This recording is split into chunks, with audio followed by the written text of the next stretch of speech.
De vez en cuando está bien salirse de lo común y explorar cosas que normalmente no estarían dentro de tu zona de confort. En mi caso, esa zona cómoda y calentita es la fantasía, así que hoy solo voy a recomendaros libros que no sean de este género. Hola, yo soy Chris y estamos aquí para hablar de libros.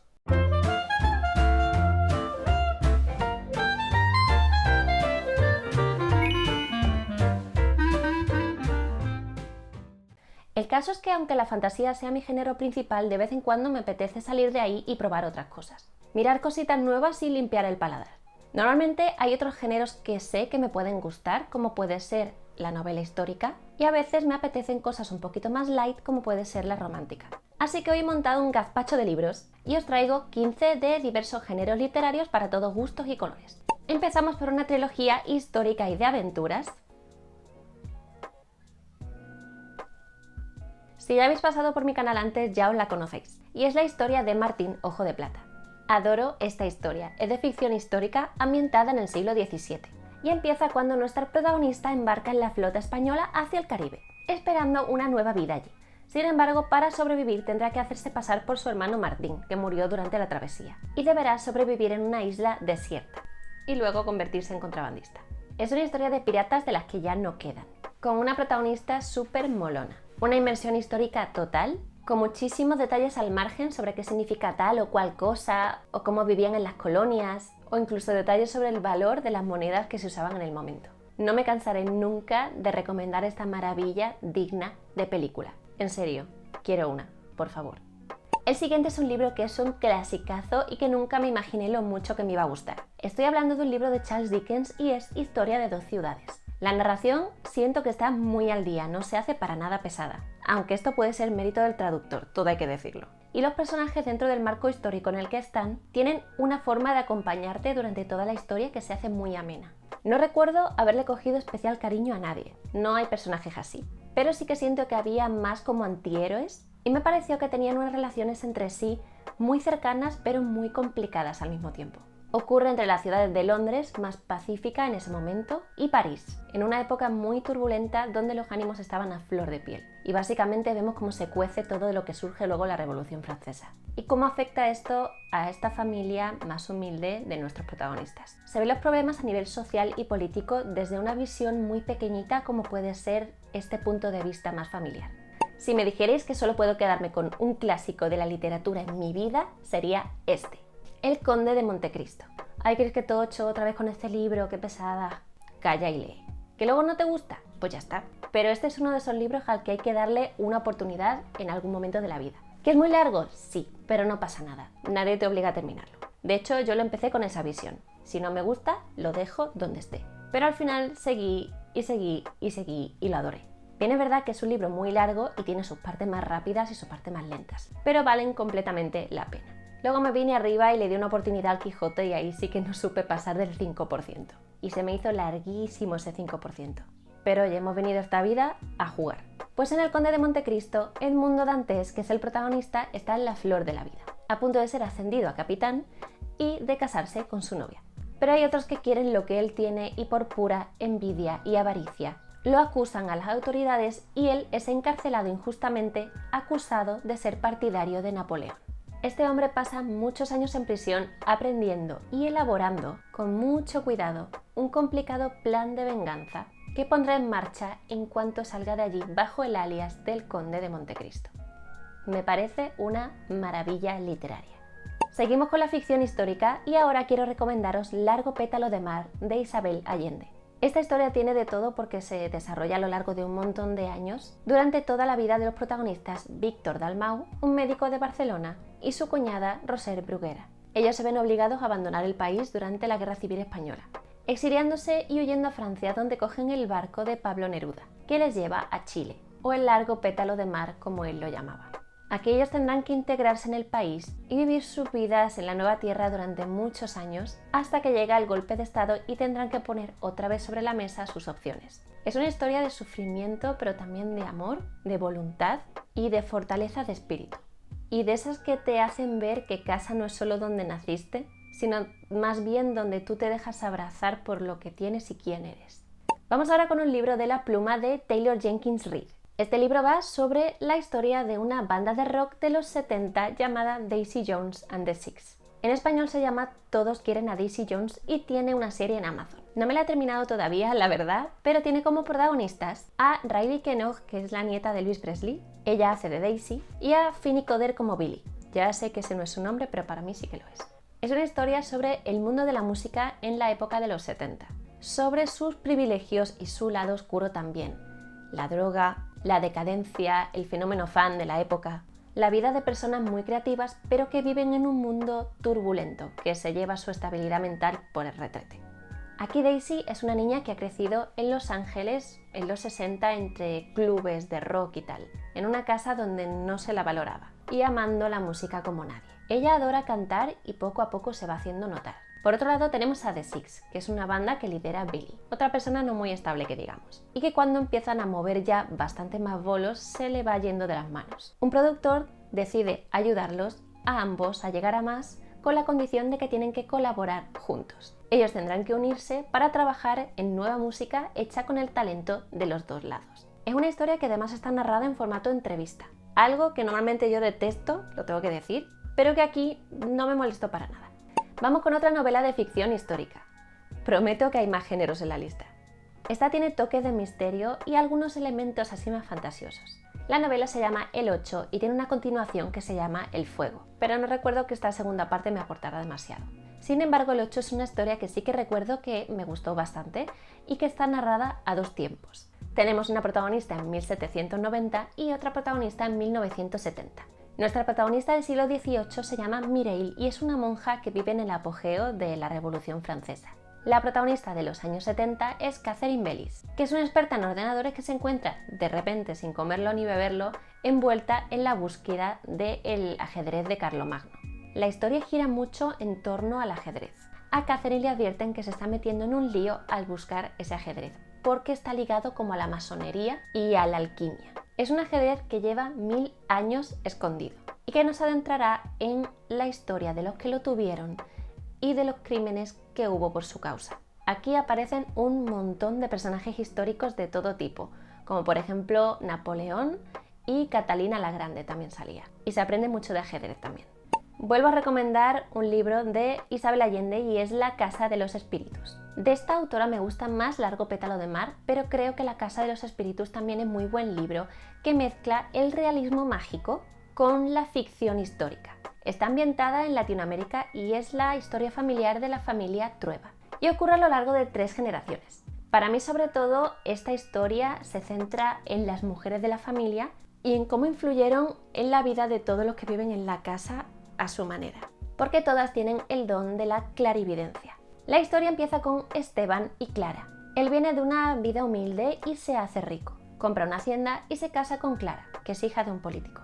El personaje de Esteban es un personaje muy atormentado por una muerte que tuvo de una persona a la que él quería mucho y él transforma esa melancolía en ira, ataques de rabia, ansiedad, despotismo.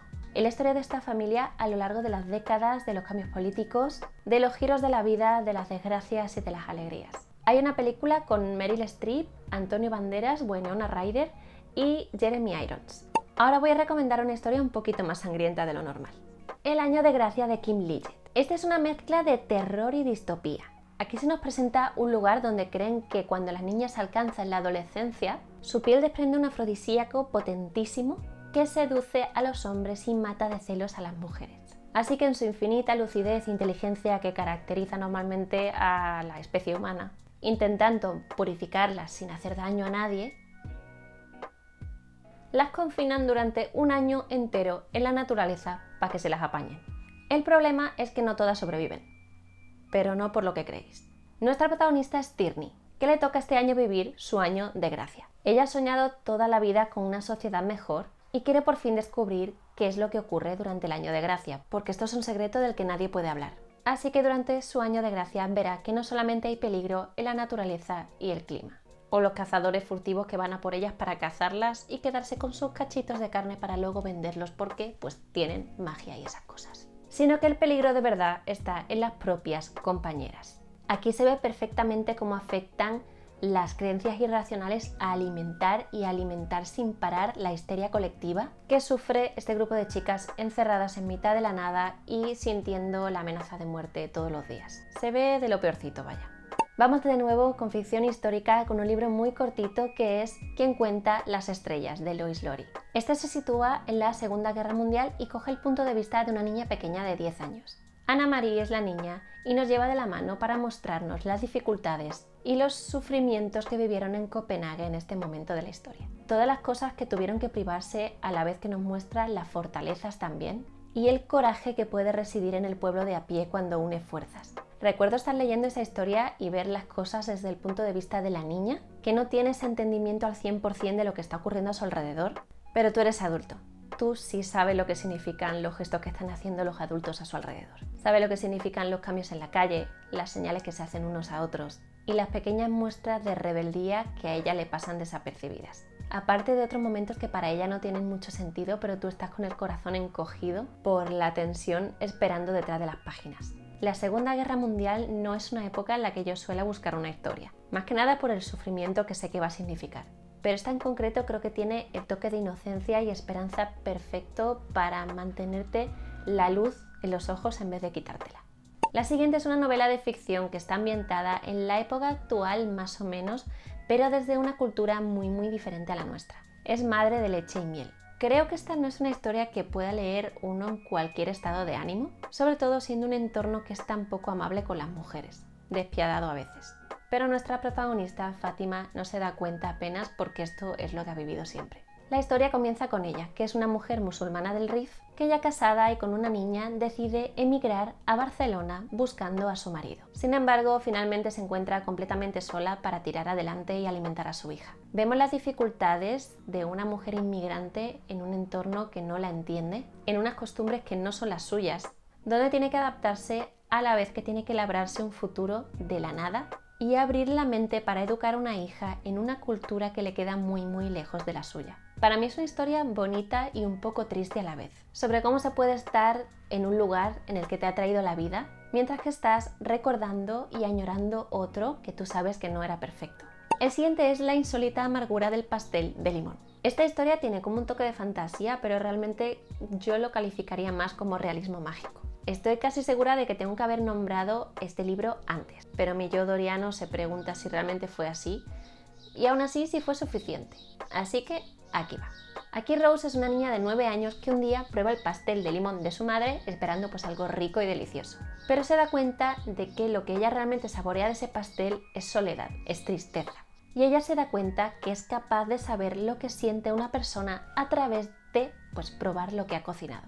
Esto desembocará en muchas cosas y envolverá la vida de Rose mientras crece, mientras la ayuda a conocer mejor a las personas que la rodean. Es un libro extraño pero muy cercano y en su momento le di 5 estrellacas. Además es uno de esos libros que se te presentan en la vida así sin comerlo ni beberlo. Recuerdo haber ido a la biblioteca por otra cosa completamente, lo vi ahí y me lo tuve que llevar también. Y bien que hice. Gracias, Cris del pasado. Ahora os traigo un libro que comenté en el último wrap-up porque me lo he leído este año y es La librería del señor Livingstone, de Mónica Gutiérrez. Esta es una historia de romance y ficción contemporánea en un ambiente muy cozy, donde adoras absolutamente a todos los personajes y quieres meterte ahí en el libro con ellos y tomarte un café. Ocurre en Londres y nuestra protagonista se llama Agnes, una barcelonesa que ha tenido que emigrar a Reino Unido para encontrar trabajo, cosa que no está consiguiendo en realidad. Un día le sorprende un gran diluvio y tiene que refugiarse en una pequeña librería. Aunque siendo Londres, la verdad es que mucha sorpresa tampoco debía de ser. Da la casualidad de que la librería están buscando un ayudante y ella acepta quedarse allí mientras encuentra algo de lo suyo. Un día desaparece el libro más valioso de la tienda, que es un libro que pertenecía a un antepasado del dueño de la librería.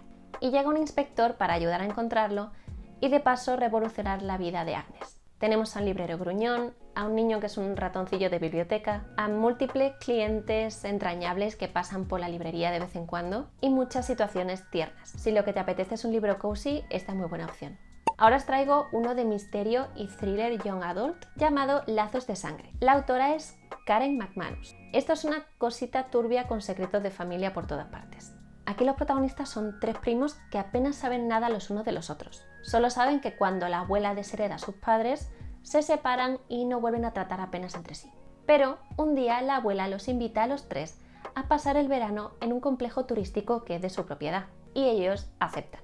El caso es que según pasan los días empiezan a ocurrir cosas raras, y ellos se empiezan a sospechar que detrás de esta invitación hay mucho más, y detrás de la razón por la que su abuela desheredó a sus padres, pues también.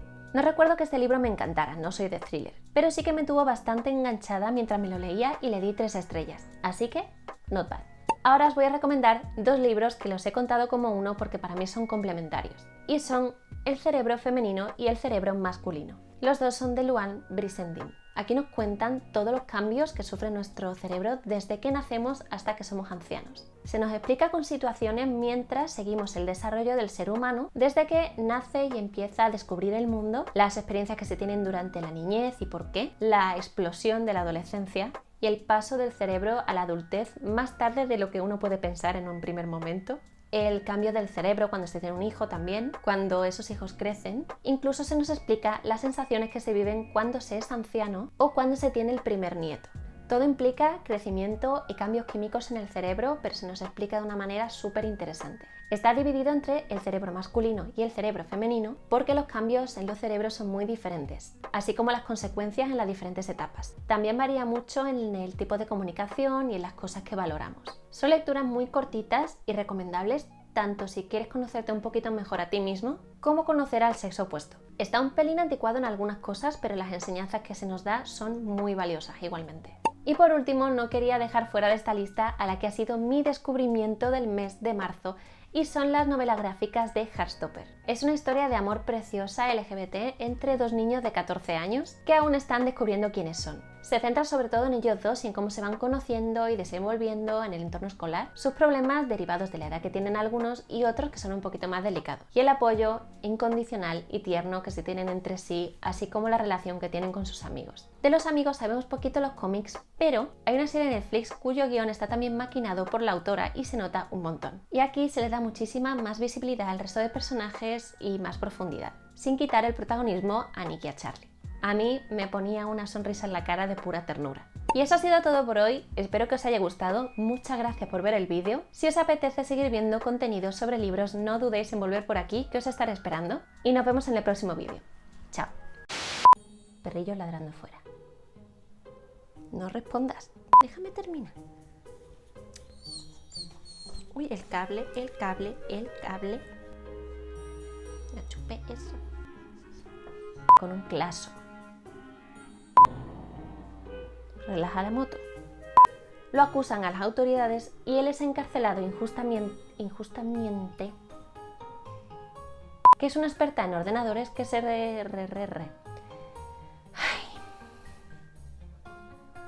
Ahora voy a recomendar una historia un poquito más sangrienta de lo normal. ¿Qué tú quieres? El siguiente es La insólita amargura del pastel de limón.